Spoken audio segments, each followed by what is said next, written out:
Yo, what's up mga kaibigan? Nalina tayo magkwentuhan. Kahapon nga ay muling tinalo ng Los Angeles Clippers ang Memphis Grizzlies sa pangunguna ng veterans James Harden at Kawhi Leonard. Napag-usapan nga natin na si Harden ay bumabalik nga ang dati niyang laro at halos automatic na sa kanya ang mga 25-point double-double na performance. Well, si Kawhi Leonard nga mga kaibigan ay umiinit na nga sa tamang oras. Nagtala siya kahapon ng 23 points and 10 rebounds on efficient 9 of 12 shooting sa field while playing excellent defense. Sa kanyang last 5 games ay gumagawa siya ng 26.6 points, 7.4 rebounds, and 3.6 assists per game on 53 of 88 shooting sa field o 60.2% shooting sa field. Napaka-efficient ganyan mga kaibigan.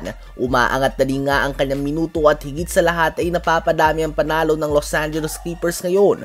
Hindi sila nalalayo sa top 6 ng West at posibleng makatulong pa nga sa kanila ang injury ni Stephen Curry. Alam naman ng mga fans sa may another gear o level nga si Kawhi Leonard tuwing playoffs na.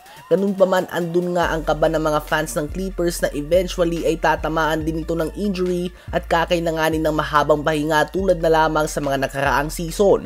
Kaya naman kahit na napakaganda na nga ng nilalaro ng Clippers ngayon ay hindi pa din nga makampante ang ilang fans dito. Sa palagay nyo ba ay hanggang saan naabot ang isang healthy Clippers team sa Western Conference Playoffs? Ngayon ay tumungo naman tayo kay Deni Avdija. Bago siya pumasok sa NBA ay binigyan siya ng comparison ng mga scouts na Luka Doncic. Isang bagay na obviously ay hindi makatotohanan. Ang mga scout nga ay makakita lang ng European na may handles, hindi kabilisan at may height na pang forward, automatic ikukumpara na ito kay Luka Doncic.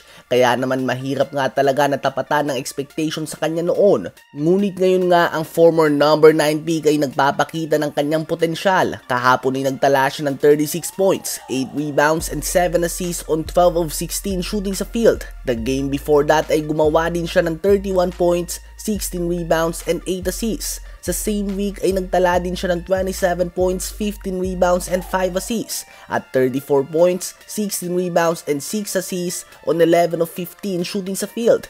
Tuwing sa kanya nga umiikot ang opensa ng Blazers ay nakikita natin ang kanyang full potential.